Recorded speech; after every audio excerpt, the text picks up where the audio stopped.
নমস্কার, বেঙ্গলি আর ব্লগার চ্যানেলে তোমাদের সবাইকে সুস্বাগতম।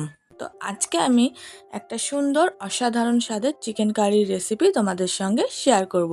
তো প্রথমে আমি কড়াইতে তেল দিয়ে নিলাম এবং গ্যাসটাকে একটু বাড়িয়ে দিলাম। তো তেলটা গরম হওয়ার পরেই আমি কড়াইতে দিয়ে দিচ্ছি বেশ বড় বড় সাইজের আলু কেটে রেখেছিলাম, সেই আলুগুলোকে দিয়ে আমি সুন্দর মতন করে ভেজে নেব।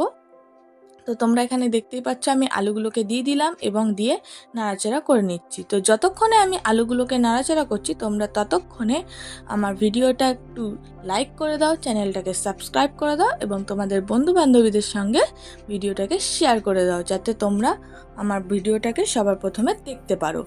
তো এখানে আলুটা বেশ ভাজা ভাজা হচ্ছে, আর এই মুহূর্তে আমি গ্যাসের ফ্লেমটা একটু কমিয়ে দিলাম যাতে আলুটা লেগে না যায় কড়াইতে বা পুড়ে না যায়।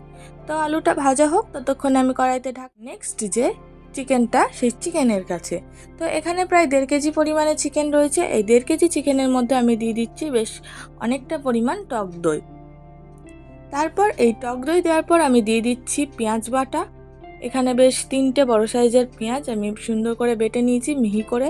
তারপর দিয়ে দিয়েছি টমেটো, আদা, রসুন, কাঁচা লঙ্কা এবং গোটা জিরে বাটা। তো এখানে এগুলো দেওয়ার পরে দিয়ে দিচ্ছি স্বাদ মতো নুন। তোমরা তোমাদের স্বাদ অনুযায়ী নুন দিয়ে দিও।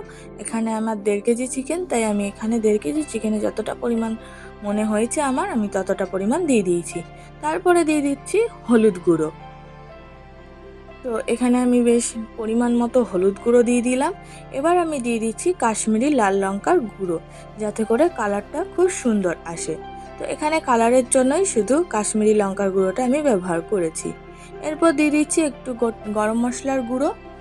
তারপর দিয়ে দিলাম কিছুটা রিফাইন তেল। তো এখানে তোমরা সর্ষের তেলও ব্যবহার করতে পারো। তো দিয়ে আমি এখানে বেশ সুন্দর করে মাখিয়ে নিচ্ছি মশলাগুলোকে চিকেনের সঙ্গে। তো সুন্দর করে মাখিয়ে নিচ্ছি বেশ ভালোভাবে, যাতে করে মশলাগুলো চিকেনের মধ্যে খুব সুন্দরভাবে ঢুকে যায়। তো তোমরা দেখতেই পাচ্ছ আমি এখানে খুব সুন্দর করে মশলাগুলোকে মাখিয়ে নিচ্ছি। ভালোভাবে মশলা মাখালে চিকেনগুলোকে, তো তাতে চিকেনের ভেতরে মশলাগুলো ঢুকে যাবে এবং এটা খেতে আরও বেশি টেস্টি হয়ে যাবে। তারপর আমি কিছুক্ষণ ঢাকা দিয়ে রেখে দিলাম আর ওদিকে চলে গেলাম আলুগুলোর কাছে।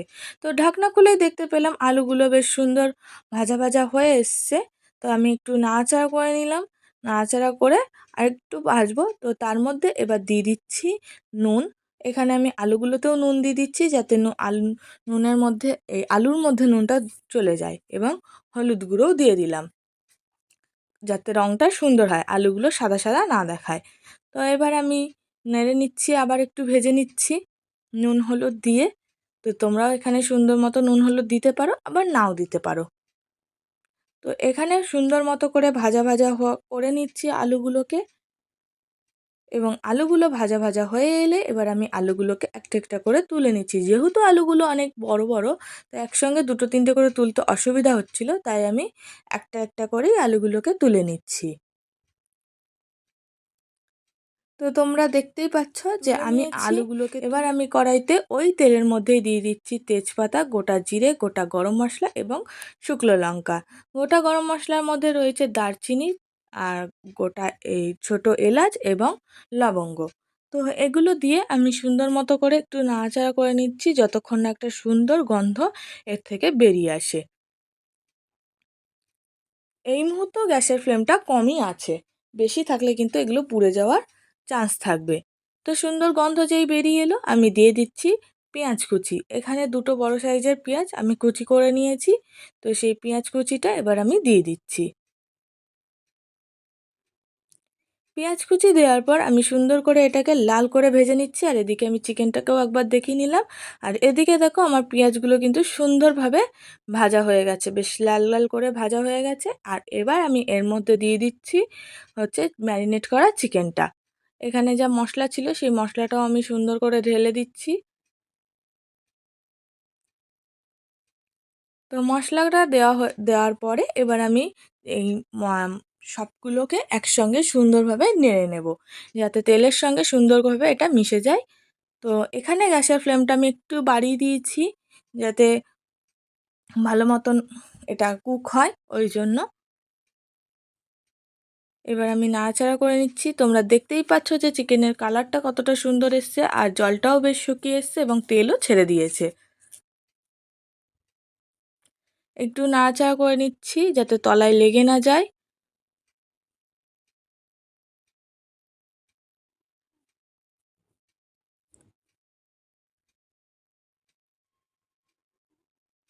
চিকেনের কালারটা খুব সুন্দর হয়ে গেছে, আর এখানে আমি গ্যাসটা একটু কমিয়ে দিয়েছিলাম যাতে তলায় ধরে না যায় এবং চিকেনটা আস্তে আস্তে কুক হয়। তো এবার এর মধ্যে আমি দিয়ে দিলাম আলু, যে ভেজে রেখেছিলাম যে আলুগুলোকে, সেই আলুগুলোকে এবার আমি এর মধ্যে সুন্দর করে দিয়ে দিচ্ছি।